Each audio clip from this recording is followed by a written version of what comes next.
What's up everybody, Super Diverse fan here for another car review. This is of course the 2000 Chevrolet Corvette Convertible. Huge thanks to Harrison Auto Sales for hooking me up with this car to review for you guys today. So about the C5 Corvette, well these are obviously unmistakable whether you're a car person or not. You see this bright red Corvette going down the road, you know it's a Corvette. Everyone knows this is a Corvette, you know, with the signature flip-up headlights that the C5s had, and obviously the signature Corvette taillights in the back. I mean, it's just unmistakable, and these still, even after 14 years now, look so sleek and just really elegant but aggressive at the same time. I think they look really cool, and you know, obviously this one with the chrome ZR1 style wheels and being a convertible, it just has a really good look to it still. And this one obviously looks mint since it only has 20,000 miles on it essentially. It's just a really cool looking car. Right, for the interior of the C5 Corvette, well, the first thing you notice is just how low you sit to the ground in this car. I mean, there's literally about 4 inches here between the side skirt and the ground. It's that low, and you're sitting like an inch above the side skirt. It's ridiculous how low you sit in this car. But once you're in this car, you know, it's late 90s Chevrolet. So, I mean, this is the oldest car I've ever reviewed. Probably, you know, the most basic and lowest quality interior I've ever reviewed as well. But I mean, again, this car is from 2000. I gotta cut it a break. So, you know, you sit down in these seats, and the side bolstering is okay for the torso support. It's still pretty wide, but as far as the thigh support, there's literally almost no bolster there. So, I mean, not very supportive seats, to be perfectly honest. I mean, the leather is you know, pretty soft and comfortable, so that's a good thing. Next is the steering wheel in this car, which is interesting but feels good. So there really is no 9 and 3 position. It's more like an 8 and 4 grip that you have whenever you're holding this wheel, and it's a good feel though. I mean, it's a little odd. It takes a little getting used to because most people don't hold a wheel in that position. But yeah, I mean, it's, you know, nicely leather wrapped and no additional notches or anything like that, but I mean, you know, it gets the job done, obviously. It steers the car, and that's all you need it for. Next is the gauges in this car, though, which look good. So they have, you know, the same kind of 3D kind of layout as the C6, where the speedometer is raised above the tachometer, and all the other auxiliary gauges are raised above each other. And simple gauges, but they get the job done. They look good. No complaints there. Coming along to the center of the dashboard here, you know, you have a single air vent, and then you have you know, your radio controls, which are basic late 90s GM parts bin. This car does have a Bose stereo system though. We'll see how that is. It has dual zone climate control, which I must admit was pretty futuristic for the year 2000. But you know, it's obviously very cheap buttons. Again, kind of Chevy parts bin kind of stuff. Another thing is I'm only 5'9" and I'm a pretty small guy, but I don't really feel like I have a lot of room in here. I mean, it's not cramped, I'd say, but it's not exactly spacious either. So as far as interior storage space goes, it's basically non-existent. So you have your ashtray and cigarette lighter, and then you have a single cup holder that's covered by a very, very cheap feeling plastic cover, and the cup holder is about 1 inch deep, so and it's pretty small, so not sure how useful that one cup holder will even be. And then you have this armrest here, and that's about it. So I mean, there's no map pockets, there's no anything. So pretty sparse in here as far as storage space goes, but it's a Corvette. No one really cares, I suppose. If you do want to store things, though, there is this pass-through to the trunk, and so that's interesting. It's like totally wide open, so you can just slide stuff from the trunk, you know, right from the back seat, and there's plenty of space.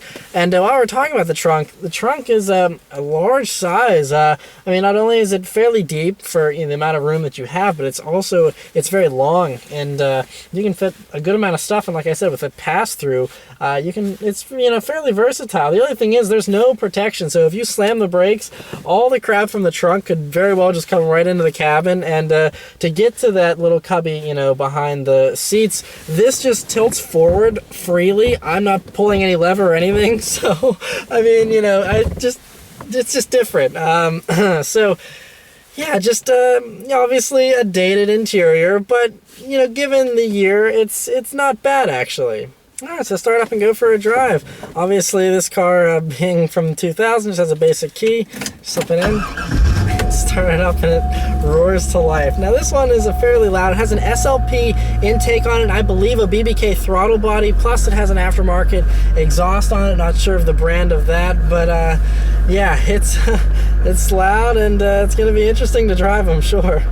So the first thing you know is, before you even start driving this car, is it has one of these seat belts, very 90s Chevy, and I never knew it had those types of seat belts. So first interesting thing. Alright, so setting off in the C5 Corvette. So the first thing you notice is, one, the clutch is on the heavy side. Two, this shift knob is about the size of a pool ball, and so it's huge, and it's a Hurst shifter in this car too, so it's very stiff. And another thing is, this car has an extremely tall first gear.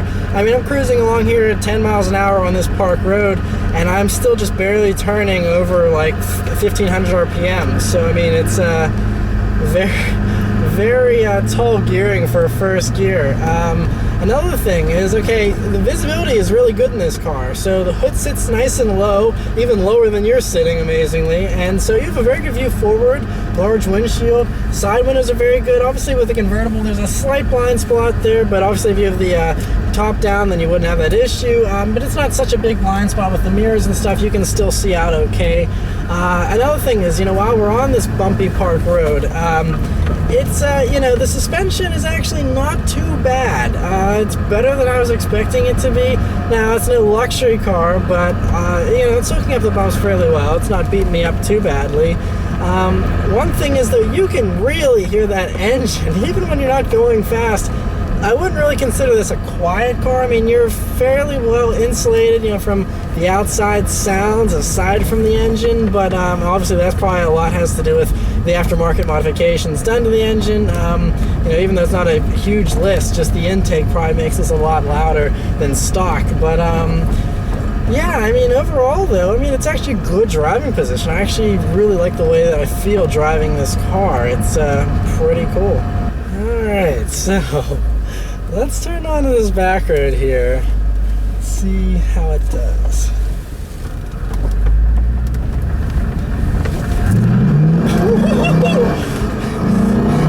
Man, does that sound awesome. Okay, so yeah, good amount of power. So even though this is one of the older ones, this is the 5.7 liter V8. This has 345 horsepower and 350 foot-pounds of torque from this V8 engine, and it's got pretty good pull. I mean, obviously it's not as fast as the newer ones, but it's still plenty exciting, obviously. So yeah, on this back road now, the driving position is really superb. I love it, actually. The steering has a good weight to it, obviously very organic, being very old school feeling. Pedals feel very old school with, some dead travel in the gas pedal there, but you can hear the little bit of that whine from the intake. It's pretty cool sounding. Almost sounds like a supercharger. So yeah, let's take some of these corners here and see how it handles. It's pretty good, I gotta say. It's super flat, obviously, since it's so long and low to the ground. I mean, it just feels like there's really no weight. It's just pretty impressive. Just really a good handler. Coming up to this tight corner I always take, let's see how the body roll is. There is no body roll. It just it pushes a tad, but I wouldn't say it feels weightless going around that corner, but it does feel really good. I mean, I didn't have any doubts there whatsoever. It just went right around it. Alright, so let's see about this power again, shall we?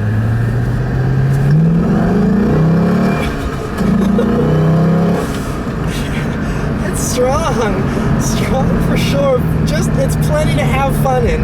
It's not enough that it'll make you go insane, but it's plenty to have fun in, that's for sure.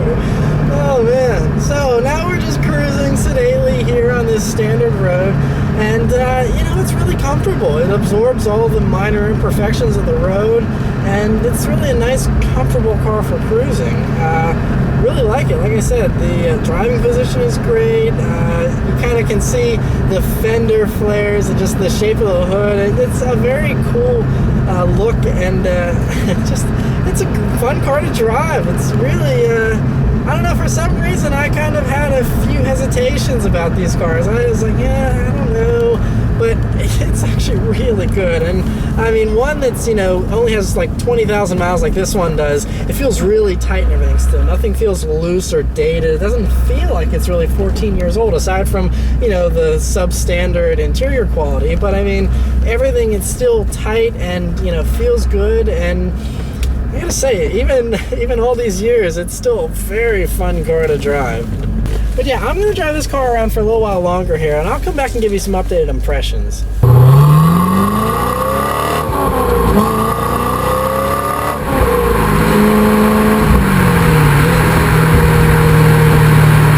Alright, so I've been driving this car for a while now, and it's pretty good. So two things that I find less than ideal since I've been driving it is the steering. While it has a good weight, it's not very precise, and just a little bit looser than I would like, and just not the most precise steering. I just wish it was a little more sharp, and it's not. The other thing is the brakes have a pretty numb feel to them. I don't know, again, if it's just because of the age or if they were this bad when they were brand new. I wouldn't really call it bad, though. I would just say that it's not very precise. Again, everything in this car, it's really good, but I wouldn't say that anything in this car is really precise, except for this shifter, which is really just meaty and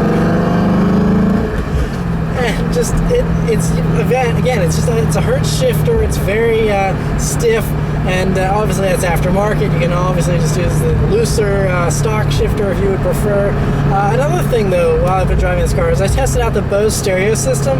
Surprisingly, it's actually really good. It does a good job of canceling out the engine noise, and it's actually really crisp and sounds pretty good for a 14-year-old stereo system. Sounds really great. Well, mentioning the engine noise, that's one thing. I feel like I'm sitting in the engine bay. I mean, you hear everything. I mean, I can hear when I'm shifting, I can hear the gearbox, I can hear the engine, every little part of the engine. It's like I can hear every single piston going up and down, and just, I hear everything, it seems. It's interesting. Very mechanical and raw in the way that this car feels. But yeah, overall, this is a really fun car, especially for the money now being used and being such an affordable price. I mean, this one's just a few thousand over 20 grand, and so I mean, at that price, it's really a bargain. I mean, for the amount of power you get and the amazing looks that you get, it's a very cool car, and I think it's definitely worth the money that these are going for on the used car market. I mean, obviously you have to deal with the fact that this car isn't the safest in the world. In fact, even compared to most cars from the year 2000, this is pretty bad. So by modern standards, it's definitely subpar as far as safety goes. But if you don't care about that, if you don't care about the interior quality, and you just want to go fast, then this is the type of car for you for sure. You know, and obviously you have the gas mileage that isn't the greatest, since this is, you know, V8 engine that's a little bit dated. I think you get, you know, maybe mid-20s on the highway at best if you're lucky.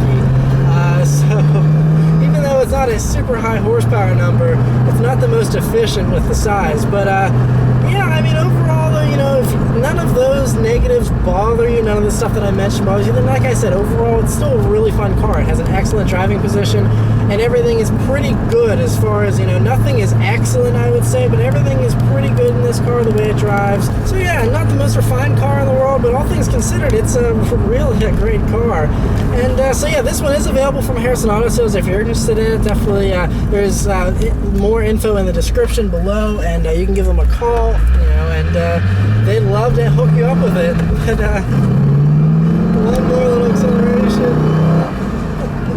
So yeah, thanks for watching, guys, and I'll see you next time. Take care.